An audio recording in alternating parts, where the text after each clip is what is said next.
first off, let me get a little bit of background on this.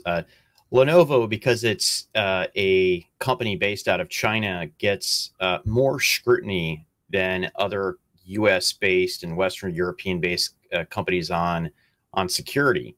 And it was interesting. I mistakenly thought that when the company came in, it would lose, pretty much all its public and energy and government contracts for PCs and servers. But to Lenovo's credit, what they did is for nearly a decade, they underwent some of the highest scrutiny that any company can provide U.S. and Western European authorities. And they went through, I would say, a 5x more stringent security process. Now, what I have recently learned that people at Lenovo aren't trumpeting is these annual, I'll call them security rectal exams, no longer have to happen. And again, hats off to the company for doing. And one of the reasons that they're in this very good position, and we're going to talk about their earnings a little bit later, is because they do invest hardcore into security. And the company just established an innovation center in Israel at the Ben Gurion University of the Negev. And I think this is a pretty big deal, the next step in what they're doing. There is something about Israel and security companies.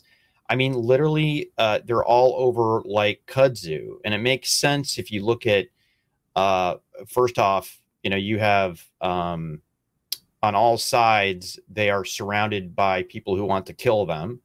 And even the West Coast is the Med. And I guess, that would be on all four sides. And what that does, it creates an environment where being really good at cybersecurity is an important thing, not just for commerce, but the security of their family. So I've always been just incredibly impressed at the companies that come out there. The other thing is they know how to keep secrets, where you see, some regions leaking like sieves.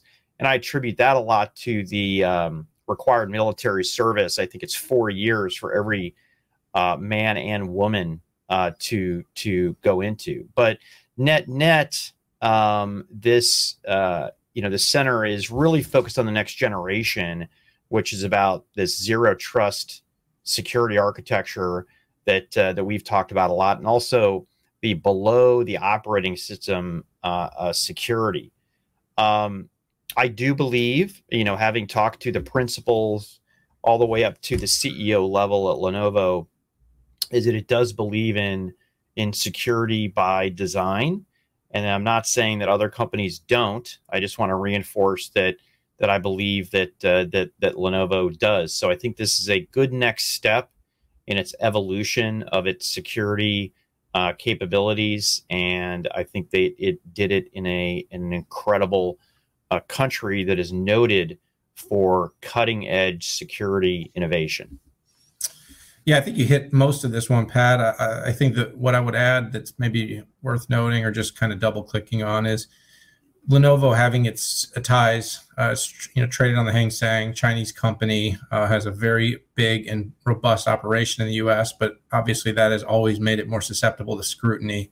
Yeah. The company putting extra dollars in investment to both publicly market and then, of course, build zero trust architectures and build security hardened into their products, and then be transparent with these Western European and U.S. and Middle East, like Israel, to show that they're operating in good faith. That was that there's a significant demarcation between a Lenovo and a Huawei, for instance, where there's been a lot of what's that? No, I was just like, you said Huawei, and I'm like, man, yeah. They totally screwed it up. They absolutely did. And that's what I'm saying, though, is sometimes companies from similar regions will get grouped together, and Lenovo's putting in extra cycles to make sure that doesn't happen. So good move, good strategy. It's going to be important with their long-term growth that they continue to be able to get more and more into these larger government FedRAMP opportunities.